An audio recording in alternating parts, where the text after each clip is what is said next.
성경 말씀은 열왕기하 23장 36절 말씀부터 보겠습니다.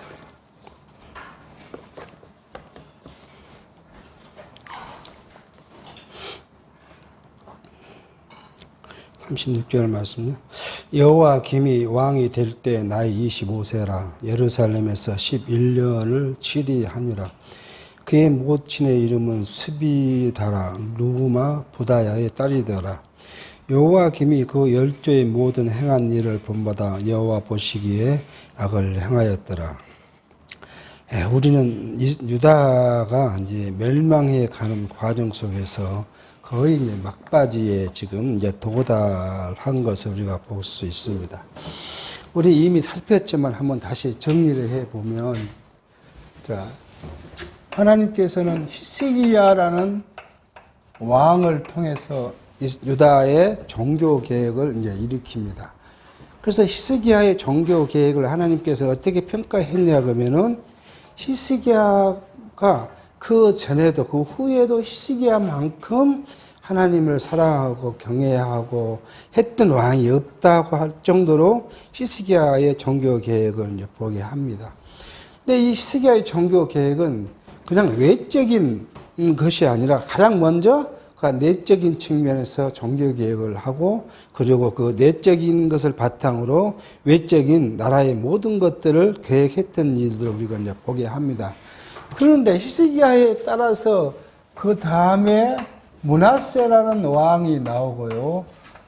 므낫세의 아들 아몬이 왕이 됐는데, 이 므낫세가 얼마나 악을 행했는지, 이 계속냐 므낫세의 죄 때문에 유다를 그 죄를 용서하기에 즐겨하지 않았다 할 정도로, 므낫세는 자기 아버지가 없앤 모든 산당을 만들고 우상을 만들고 또 거기에 절하게 하고 자기뿐만 아니라 백성들을 하게 하고, 또 성경은 뭐라고 하냐면 무고한 자의 피를 흘리게 했다 이렇게 이야기를 합니다. 여기 무고한 자의 피는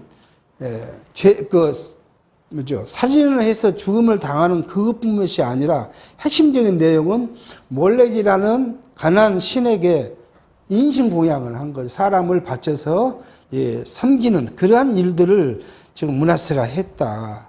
그렇게 이야기하죠. 그러고 나니까 이 두 대에 오고 나니까 또 하나님은 어떻게 해요? 요시야라는 왕을 내죠. 이 요시야가 또 하나님 종교 계획을 일으킵니다. 그래서 저는 이제 이렇게 생각해요. 왜 하나님은 계속 유다에 보면은 선한 왕을 통해서 종교 계획을 하고, 그리고 이어서 뭐 계속 좀 몇 대 간 것이 아니라 바로 그 다음 대 가면 또 하나님을 배반하고, 그러고 나면 또 선한 왕을 세우고 했느냐. 그러한 일들을 우리가 역사적으로 생각해 보면 유다는 뭘 해야 돼요? 하나님을 잊지 않고 기억해야 돼요. 비록 그들이 우상을 숨기고 한다 하더라도 핵심적인 것은 어디로 와요? 다시 망했다가 어디로 돌아와야 돼요? 유다로 돌아와야 돼요. 그게 이제 이 요시야 시절에 이사야 선지자를 통해서 하나님이 약속을 해요. 너희들은 바벨론에 망할 거다. 그렇게 이야기해서 바벨론에 망한 후에 다시 때가 되면 회복시킬 거다. 이것은 어디에 있어요? 신명기에서부터 약속했던 대로 돌아와야 돼요. 그러니까 유다 백성은 누구를 잊어서는 안 돼요. 여호와 하나님을 잊어서는 안 돼요. 그러니까 아예 선한 왕이 나오지 않고 계속 악한 왕이 20대를 갔다면 여호와를 잊어버리죠. 그러니까 잊지 않기 위해서 때에 따라서 하나님이 섭리하신 것을 보게 합니다. 그러고 나니까 요아스의 아들 누가요? 요아스는 이제 누구하고 전쟁을 해요? 애굽과 싸워서 요아스가 죽게 된 거죠. 그러니까 애굽 왕이 요아스를 왕을 삼습니다.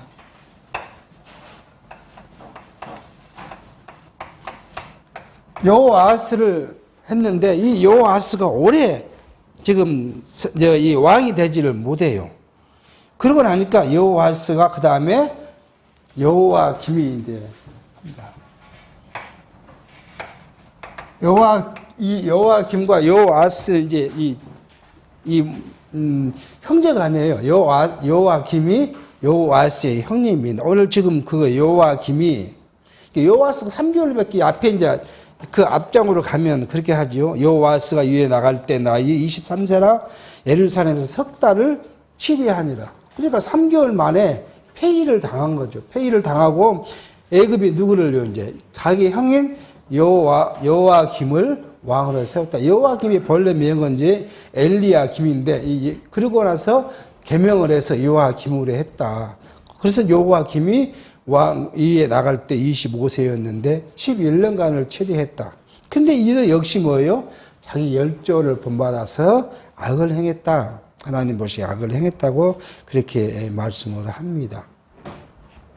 그러고 나면 이제 그 다음에 요아긴이 왕이 돼요. 미리 이제 요아긴이 되고 요아긴 다음에는 시데기야라는 왕이 돼서 이게 586년에 바벨론에 망하게 합니다. 근데 하나님께서는 이거예요. 이 이사야뿐만 아니라 누가요? 예레미야, 이야 선지자를 통해서 바벨론에 망할 것을 계속 예고해요. 그러니까 그 예고를 하셨는데 우리는 여기서 하나님의 언약과 이제 우리는 전체적인 것은 하나님의 언약과 성취를 우리가 살펴가지요. 그럼으로써 우리가 이걸 확인하면서 하나님의 여호와이신 걸 배워가는데 또 우리 이 안에서 우리가 찾아볼 수 있는 게 뭐냐 하면 하나님께서는 자기의 언약을 성취하시는데 하나님의 섭리죠. 이 섭리를 이루어 가시는 방법 또는 시기 이것을 뭐예요? 하나님의 뜻대로 정하신 때가 있다는 거예요. 이게 잠언 우리가 전도서 3장 1절에 보니까 그래요.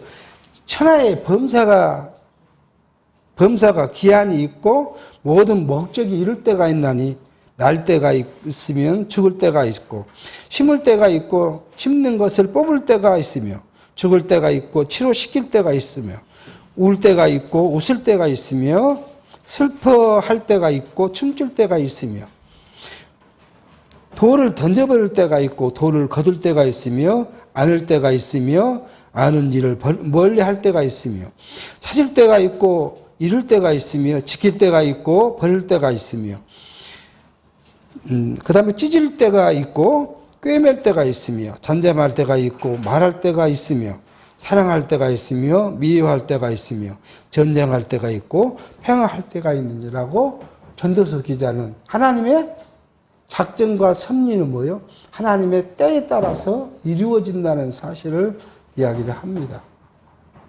그러니까 남유다의 멸망도 우리는 이렇게 보면 하나님께서는 그 전에 왕들의 그 이 불순종, 악을 행하는 일이라든지 여기 지금 므낫세의 악이라고 생각하면 바로 그때 한 것이 이 멸망시킨 것이 아니라 하나님의 때를 기다리는 거예요. 그 때는 언제예요? 이 사람들이 이 두 선지자 그 외 선지자들이 예언한 대로 어디로요? 바벨론에 의해서 멸망할 때가 하나님이 섭리하실 때예요. 그때까지 하나님은 유다 왕조를 다윗 왕조를 보존하게 하고 계신다는 사실을 우리는 알게 합니다.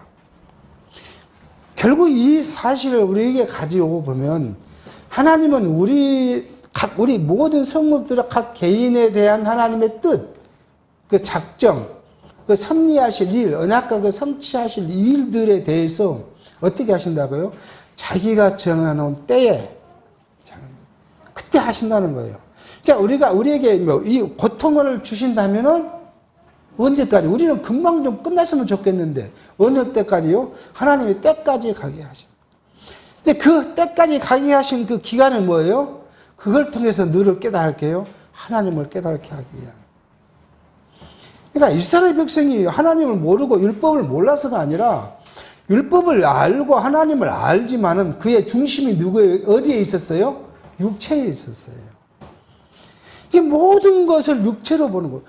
하나님을 섬겨야 할 유다 왕이 하나님을 법을 몰라서가 아니라 육체, 마음은 어디를 떠나서 하나님을 떠나고 그리고 어디에 가까이 부속된 거예요? 육체에 부속되어 있어요.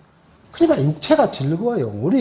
우리에게 주신 하나님의 육체는요, 정말 우리가 배격하기 어려운 거예요.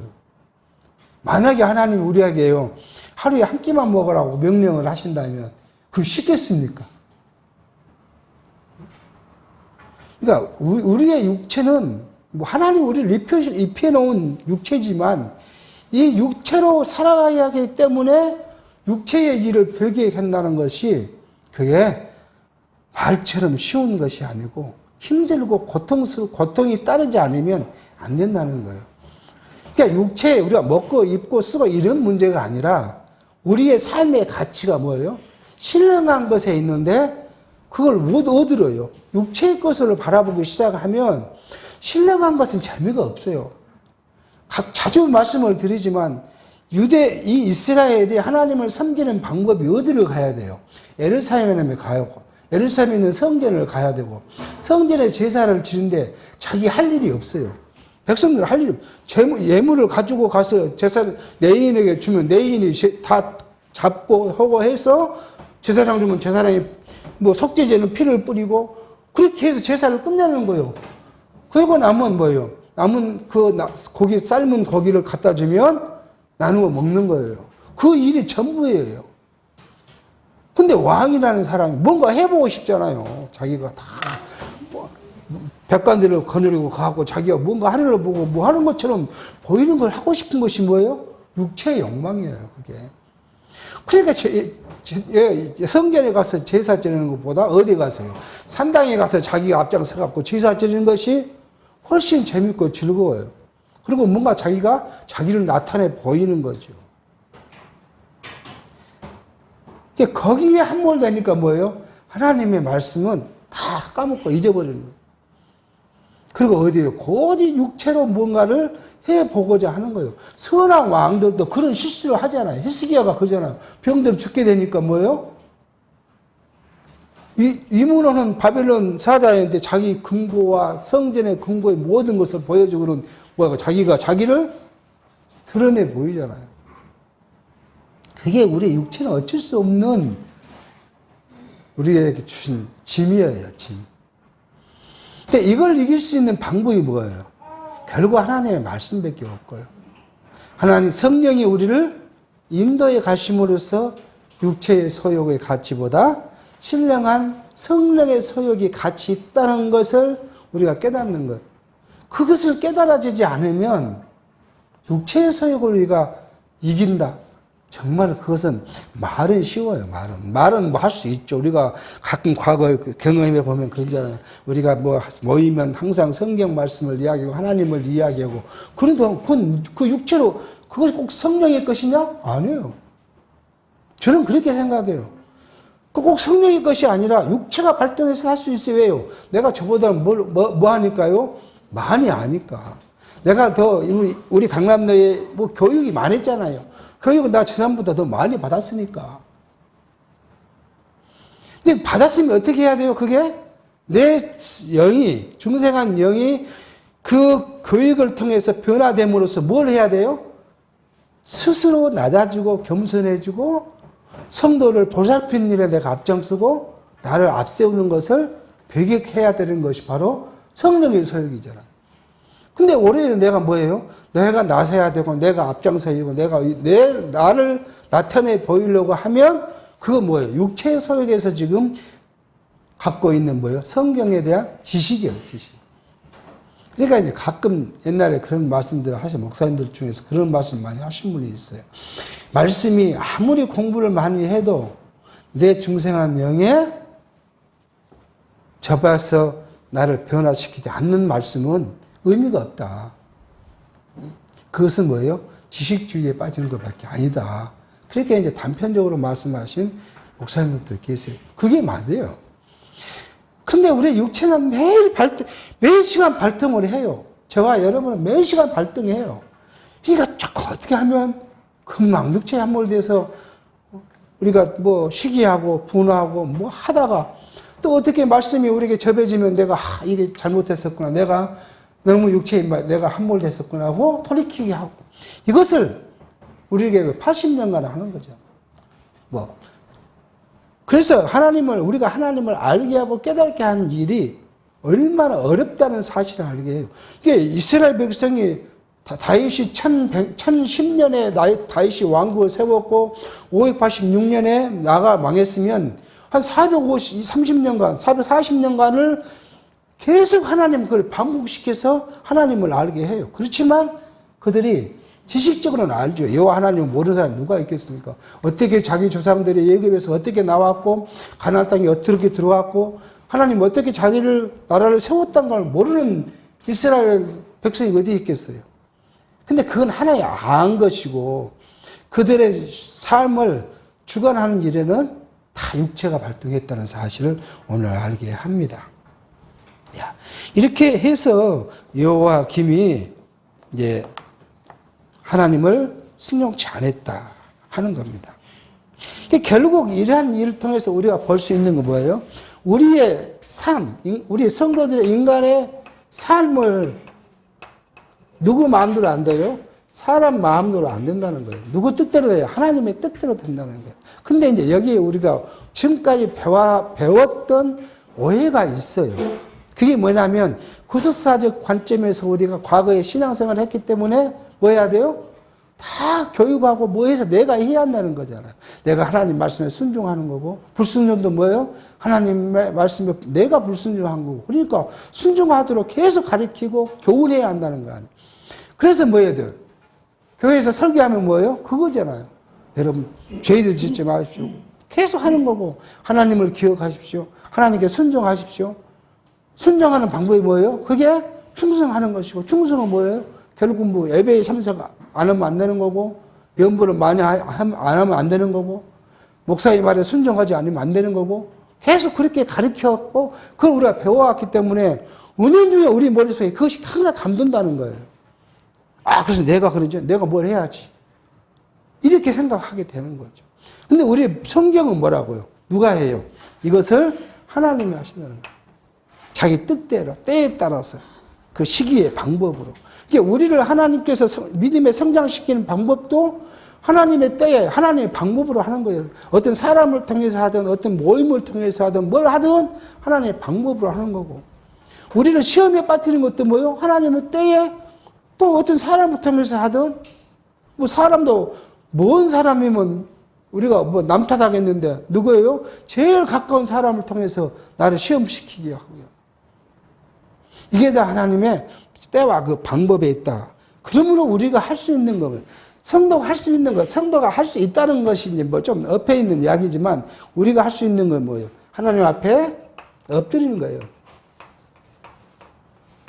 그러니까 이거 기도하는 거죠. 그래서 나는 안 됩니다. 우리 고백이 그거예요. 나는 내가 해보려도 안 됩니다. 근데 시시때때 나는 하고 싶습니다. 할 수 있는 힘을 하나님께서 우리에게 주십시오. 하고 기도할 수밖에 없는 거예요. 성도의 기도가 거기에 있는 거예요. 하나님은 하나님의 방법으로 그 때에 따라서 우리에게 공급해 주시는 거예요. 오늘 이걸 지금 우리는 요 마지막, 유다의 마지막 관계에서 그걸 알게 합니다. 24장 1절입니다. 여호와김 시대에 바벨론 왕 느부갓네살이 올라오매 여호와김이 3년을 섬기다가 돌이켜 저를 배반하더니 여호와께서 그 종 선지자들 하신 말씀과 같이 갈다의 부대와 아람의 부대와 모압의 부대와 암몬 자손의 부대를 여호와김에게 보내어 유다를 쳐 멸하려 하시니라. 그러니까 바벨론이 이제 지금 우리 지난 시간에 말씀드렸지만 이때의 배경이 뭐냐면 바벨론과 아수르가 싸우는 과정에 있는 거고요. 아수르가 바벨론을 짐으로써 이제 도망을 어디로 가냐 그러면 작은 성으로 가서 거기서 회복하려고 하고 그 관계에 있으니까 누가 그 틈을 노리냐 그러면 애굽 왕 느고가 터서 아수르를 침공하려고 이스라엘을 통하게 가려고 하니까 그것은 누가 막아요? 히스기야가 막은 거, 요시야가 막은 것이고 요시야가 그래서 거기에 전쟁에 죽었고 그 다음에 아들들로 갔는데 그러고 나니까 바벨론이 아수르를 이제 하고 애굽은 거기서 지고 바벨론 이제 서쪽 했다가 남진을 한 것이죠. 남진에 내려오니까 이제 아람도, 아수르도 이겼고, 아람도 이기고, 암몬도 이기고, 다 그 어디게 돼요? 거기 나라가 바벨론에 이제 속국이 된 거죠. 그러니까 그걸 부대를 데리고 여호와김을 치러 왔다. 그렇게 성경을 이야기를 합니다. 이게 아무리 지금 유다가 자기 스스로 무엇을 해보려고요? 독립해 보려고. 여호와김이 바벨론을 3년을 섬기다가 누구에게 가냐 그러면 애굽에게 가요. 지금. 그렇게 독립해 보겠다. 인간적으로 보면 맞는 말이잖아요. 우리가 뭐 어디 하고요? 일본에 우리가 속국에 있을 때 그걸 싸우려고 독립운동을 한 거 아니에요. 인간적으로 보면 맞는 이야기예요. 근데요, 유다는요, 하나님께서 누구에게요? 바빌론에 망하게 하겠다고 이미 예레미야나 이사를 통해서 예고하셨어요.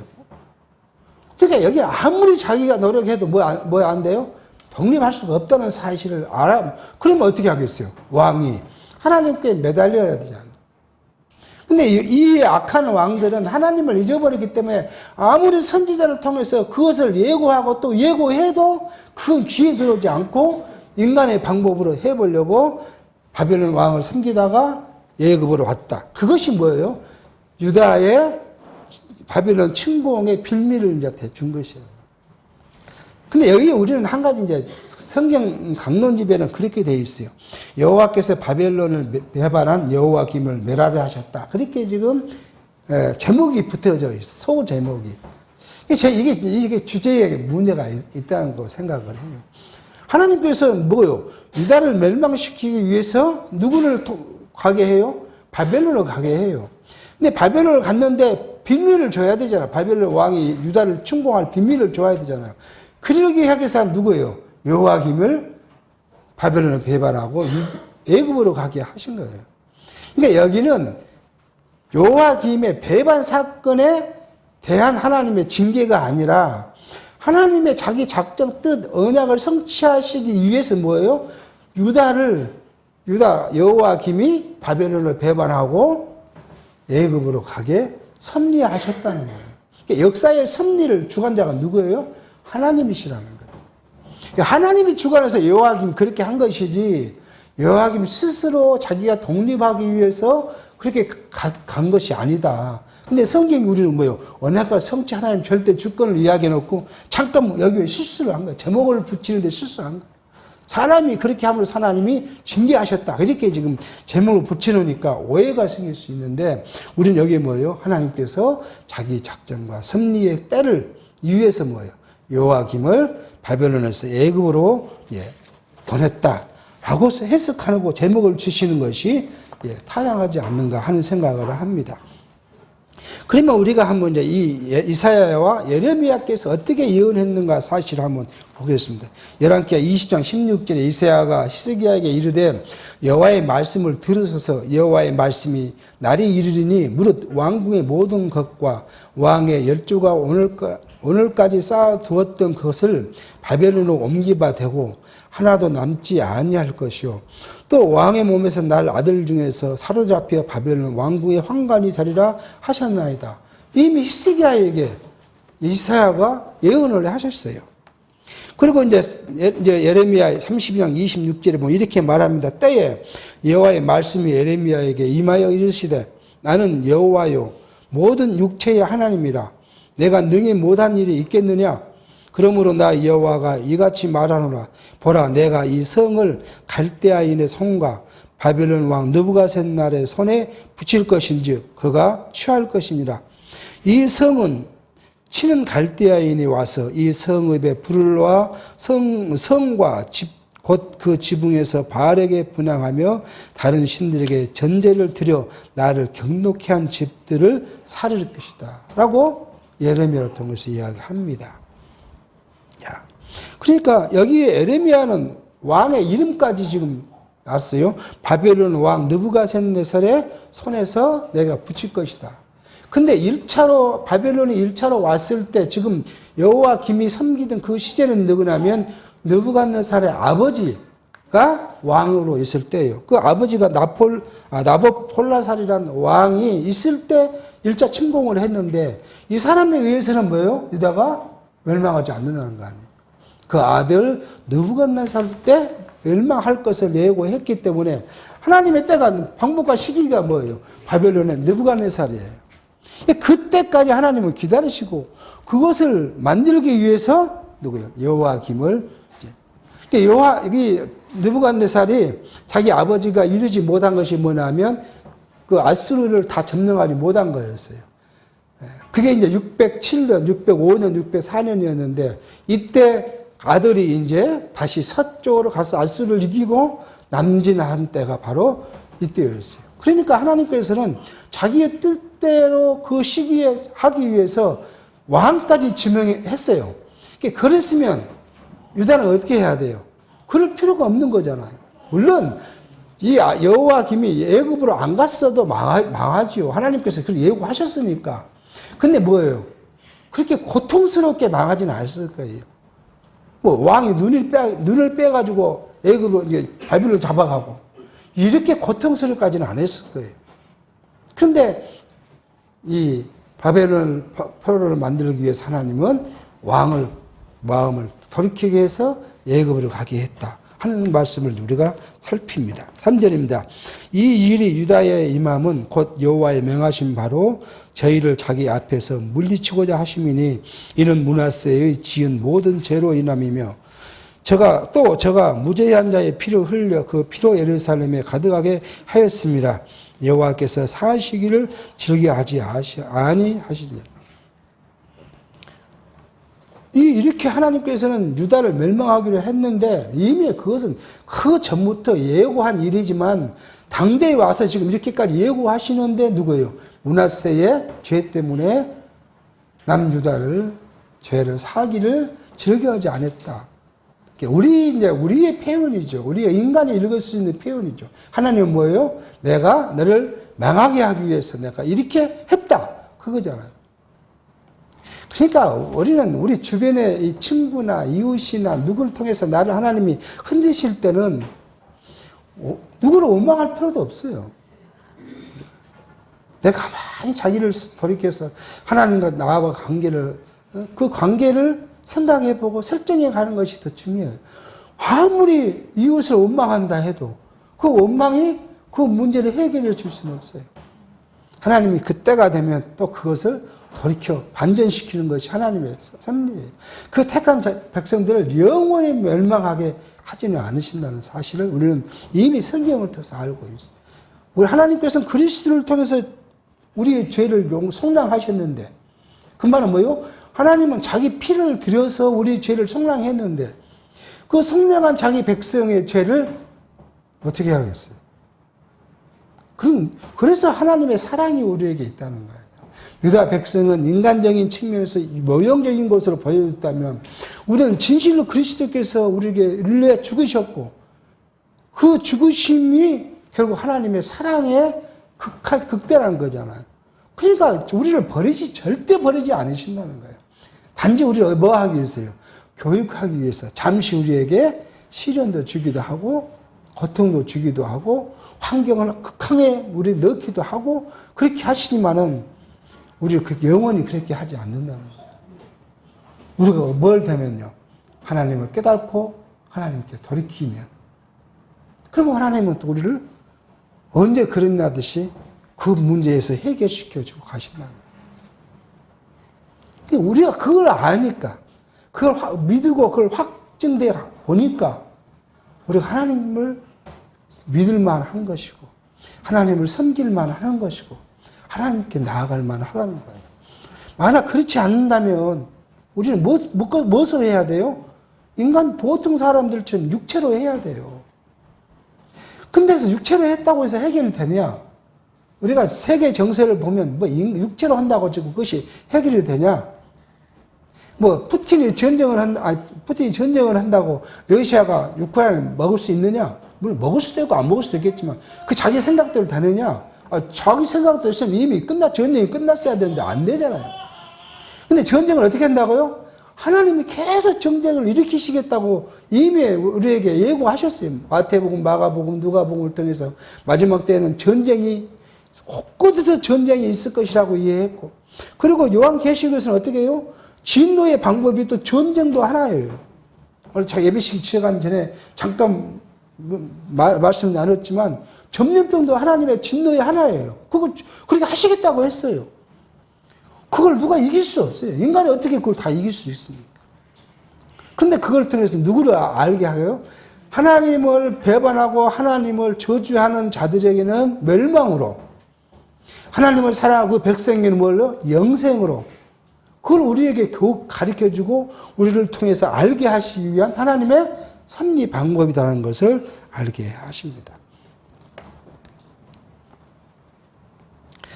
자, 그런데 하나님께서는 지금 지금까지 우리 역사에 여기까지 왔을 때 역사를 보면 남유다가 범죄했을 때 하나님은 때리셨고 징계하셨잖아요. 그 징계가 왜요? 하나님은 그렇게 이야기하셨죠. 아이야 선지자로 내가 북이스라엘 멸망 이게 나눠놓고는 왜 이유는 내가 남쪽 유다를 징치하기 위해서 그렇게 하겠다고 영원히 하지 않겠다 약속했고, 하나님께서는 나단을 통해서 다윗에게 약속할 때 내 나라와 내 왕위가 실려가 오실 때까지 영원할 것이라고 약속했기 때문에 계속 때리시기도 하지만 다시 싸매셨고 다시 그 왕국을 회복시켜주고 그렇게 해 오셨어요. 그러면 계속 그렇게 하시면 좋을 거 아니에요. 그런데 어때요? 이미 이렇게 약속한 대로 여기서 멸망시키기 위해서 이제 그거 안 하신 거예요. 그거 표현을 어떻게 해요? 죄를 용서하시기를 즐겨하지 않았다. 유다를 멸망하는 것이 하나님의 뜻이기 때문에 그 멸망을 위해서 유다가 계속 범죄하게 하시는 거예요. 그걸 지금 우리는 이 말씀에서 볼 수가 있습니다. 5절입니다. 여호와 김과 남은 사적과 모든 행한 일은 유다왕 역대지락에 기록되지 아니하였느냐. 여호와김이 그 열조와 함께 잠에 그 아들 여호와긴이 대신하여 왕이 되니라. 예굽 왕이 다시는 그 나라에서 나오지 못하였으니 이는 바벨론 왕이 예굽 하수에서부터 요브라데 하수까지 예굽 왕에게 속한 땅을 다 취하였습니다. 자, 이게 여기 보면 또 여호와김이 얼마나 미련한 짓을 했습니까? 이미 바벨론이 예굽 하수, 지금 예굽의 하수라는 게 나일강이잖아요. 그저부터 시작해가지고 유브라데스 하수까지 다 점령을 했는데 이 미련한 여호와김은 뭐예요? 예굽을 의지해 보겠다고 바벨론을 배반하고 돌이켰는데, 그래서 이게 그 남은 돌아온 것이 뭐예요? 바벨론이 유다를 침공한 일이었다는 것을 알게 합니다. 예레미야는 이렇게 예언해서 예레미야 46장 24절에 딸 예굽이, 이제 예굽을 그렇게 지칭해서 딸 예굽이라고요. 딸 예굽이 수치를 당하여 북방 백성의 손에 부침을 입으리로다. 북방이 이제 누구예요? 바벨론을 이야기하잖아요. 나 만군의 여호와 이스라엘의 하나님이 말하노라. 보라, 내가 노예 아몬과 바로와 예굽과 예굽 신들과 왕들 곧 바로와 및 그를 의지하는 자를 벌할 것이니라. 내가 그들의 생명을 찾는 자의 손, 곧 바빌론 왕 느부갓네살의 손과 그 신하들의 손에 붙이리라. 그럴지라도 그 후에는 그 땅이 여전히 사람 살 곳이 되리라. 여호와의 말이니라. 그러니까 예레미야를 통해서 이미 그렇게까지 예고했잖아요. 내가 뭐 어디까지 없애버리겠다고요? 예굽도 없애버리겠다고 이야기를 한 거 아니에요. 그런데 예굽을 의지하겠다고 간 이 바보스러운 왕이 어디냐예요. 그래놓고 하나님은 또 예레미야 통해서 뭐라고 해요? 그 땅, 바벨론이라든지 남유다라든지 다 이게 멸해버리겠지만은, 그러나 그 이후에는 또 어떻게 하겠다고요? 여전히 사람이 살만한 곳으로만 하나님께서 뭐예요? 그 고토로 다시 돌아오게 해서 회복시키겠다는 약속을 또 해 주시는 거예요. 그러니까 그러면 이게 여호와김이 뭐여야 돼요? 우리 생각으로는 여호와김이 성전에 나가서 하나님께 매달려야 되잖아요. 그게. 근데 사실 우리도 마찬가지예요. 갑자기 어떤 어려움이 생기면 누가 먼저 생각나요? 내 가족 중에서 누가 권력 있는 사람이 없을까? 능력 있는 사람이 없을까? 내 친구 중에 그런 사람이 없을까? 이걸 해결할 만한 사람이 없을까? 그걸 먼저 생각하잖아요. 그게 우리 연약한 육체이기 때문에 어쩔 수 없는 거예요. 그러다가 정신이 번쩍 뜨면 뭐예요? 아이고, 하나님, 나는 이거 못합니다. 그때 돌이켜지라. 우리의 육체의 모습 그대로 성경에서 통해서 찾아볼 수 있는 모습이라고 봐집니다. 8절 요아긴이 이제 요아김이 죽고 요아긴이 왕이 됐으니까 요아긴이 위에 나갈 때 나이 18세라 예루살렘에서 석 달을 치리하니라. 그 모친의 이름은 누후스다라 예루살렘 엘라단의 딸이었더라. 요아긴이 그 부친의 모든 행위를 본받아 여호와 보시기에 악을 행하였더라. 요아김 이게 뭐요? 석 달. 여기 여호아스도 석 달. 뭐 석 달이 뭐 주는 의미가 아니라 여기는 11년. 그죠? 자. 저는 우리는 이 숫자가 의미가 있다라고 볼 수 없어요. 단지 이것을 우리에게 준 것은 뭐예요? 요때. 요때를 위해서 하나님은 왕을 짧게 하기도 하고 11년을 하기도 하고 또요. 시드기야도 11년을 치리했으니까 그렇게 해서 하나님의 때를 맞춰가는 거예요. 그런 의미지. 뭐 어쨌습니까 석 달. 요즘에 그 성경학자들 그런 걸 많이 해요. 3개월이 뭐냐? 3개월은 뭐 어떤 뜻으로 의미냐? 이건 다 쓸데없는 그냥 인간적 의미에서 그런 걸 해석해 보는 것이지 성경적에서 아무 의미 없는 거예요. 하나님께서 그렇게 짧게 하고 그걸 짧게 하고 또는 하나님께서는 조금 길게 해서 그가 행적을 남기게 하고 그렇게 해서 유다 백성으로 하여금 여호와를 기억나게 하는 방법이지 이게 뭐 다른 의미로 이게 주어졌다고 볼 수 없는 것이죠. 자, 10절 그 때에 바빌론 왕 느부갓네살의 신복들이 예루살렘에 올라와서 그 성을 에워싸니라. 여호와김이 그렇게 배반하고 나니까 여호와김이 죽고 이 아이들 여호와긴이 됐고 그때 이제 바벨론 왕 느부갓네살이 그렇죠. 느부갓네살이 올라오게 됐다는 때가 된 거예요. 여호와김이 때가 됐다는 사실을 지금 알게 합니다. 11절 그 신복들이 에워쌀 때 바벨론 왕 느부갓네살도 그 성에 이르니 유다 왕 여호와긴이 그 모친과 신복과 방백들과 내시들과 함께 바벨론 왕에게 나가매 왕이 잡으니 때는 바벨론 왕 8년이었더라. 그렇게 바벨론 왕 8년이라는 것은 느부갓네살 왕 8년에 올라와서 이제 완전히 유다를 포위했고 다 잡아갔다. 그렇게 이야기해요. 자, 이것을 또 예레미야는 이렇게 예고했어요. 예레미야 22장 24절에 나 여호와가 말하노라 나의 삶으로 맹세하노니 유다 왕 여호와김의 아들 너 고니야가 나의 오른손에 인장 반지를 할지라도 내가 빼어 내 생명을 찾는 자의 손과 너의 두려워하는 자의 손 곧 바벨론 왕 느부갓네살의 손과 갈대아인의 손에 줄 것이라. 내가 너와 너를 낳은 어미를 너희가 나지 아니한 다른 지방에 쫓아내리니 너희가 거기서 죽고 너희 마음이 돌아오기를 사모하는 땅에 돌아오지 못하리라. 그 예레미야가 예고합니다. 그 말은 뭐예요? 지금 요거 누구예요? 여호와긴을 이야기하잖아요. 이것의 아들 여호와긴, 여고나가 여호와긴이에요. 내가 나 손에 있는 가락지 반지라 하더라도 얼마나 소중하겠어요. 우리가 우리 손에 끼는 반지가 얼마나 소중합니까? 그러니까 하나님의 손에 끼었는 네가 반지를 하더라도 내가 빼갖고 난 줘버리겠다. 멸망시키겠다는 거잖아요. 그 이야기를 예레미야 이미 이 사건이 발생되기 수십 년 전에 예고한 거예요. 그런데도 아무 감정이 없었다는 사실이에요. 우리 같으면 만약 하나님 저와 여러분에게 그렇게 오늘 저녁에 나타나셔가지고 내가 너를 어찌어찌 하겠다 하면 어떻게 하시겠어요? 우리가 만약에 예를 들어서 하나님의 말씀에 반대된 쪽으로 우리가 가겠습니까? 아마 그럴 분은 아무도 없을 거예요. 그렇게 말씀해 주신다면. 근데 여기는 그렇게 말씀해 주신데도 불구하고 뭐예요?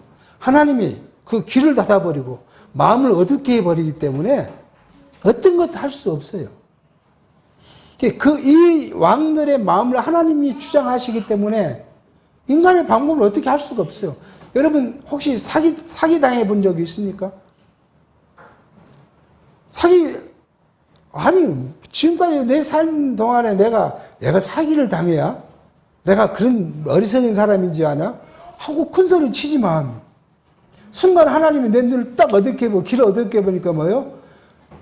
사기를 치려고 온 사람이 와서 말하는 말이 달콤하게 들리잖아요. 그다음 믿어지잖아요. 그 말이. 막 말하고 이야기하니까 믿어지잖아요. 그러니까 불쑥 그걸 따라갈 수밖에 없는 일이 있어요. 그렇게 어떻게 해버리면 방법이 없는 거예요. 오늘 지금 이렇게 이제 보게 합니다. 야, 13절입니다. 저가 여호와의 전에 모든 보물과 왕궁의 보물을 집어내고 또 이스라엘 왕 솔로몬이 만든 곧 여호와의 전에 금기명을 다 회파했으니 여호와의 말씀같이 되었더라. 그렇게 해서 지금 일어나는 바벨론 왕이와 샀던 모든 일들이 뭐예요? 여호와께서 미리 선지자를 통해서 예고한 대로 되었더라. 그렇게 이야기합니다. 이사야 선지는 39장 6절에 보라 날이 이르리니 내 집에 있는 모든 소유와 내 열조가 오늘날까지 쌓아둔 것이 모두 바벨론으로 옮긴 바 되고 남은 것이 없으리라 여호와의 말이니라고 이사야 선지자가 예고하셨어요. 그러니까 이대로 됐더라. 그렇게 말씀합니다. 조금 더 이제 보는 것은 시간이 그러니까 여기까지 말씀을 마치고요. 우리가 여기에서 항상 서두에 말씀드렸지만 우리가 생각해야 될 게 뭐예요? 하나님의 섭리. 이게 하나님의 언약과 성취죠. 하나님의 언약과 성취는 어떻게 한다고? 어느 때예요? 하나님의 때, 시기에, 방법에, 하나님의 방법대로 이렇게 하실 것이라. 여러분과 저에게 주신 하나님의 약속은 하나님의 때에, 하나님의 방법대로 우리에게 주실 거예요. 이루어 주실 것입니다. 그러니까 두려워하지 마요. 우리가 지금 힘들고 고통스러운 일이 있거나 우리가 형통한 일이 있다 하더라도 우리가 두려워하지 말자는 거예요. 왜요? 하나님은 우리를 그냥 주신 거 아니고 이미 하나님의 때에 어떻게 하시겠다고 작정하셨기 때문에 그 작정대로 설치하실 것이라는 것이 우리가 믿어지니까 두려움 없이 나아가는 것이 우리의 자세이지 않을까 하는 생각을 하게 합니다.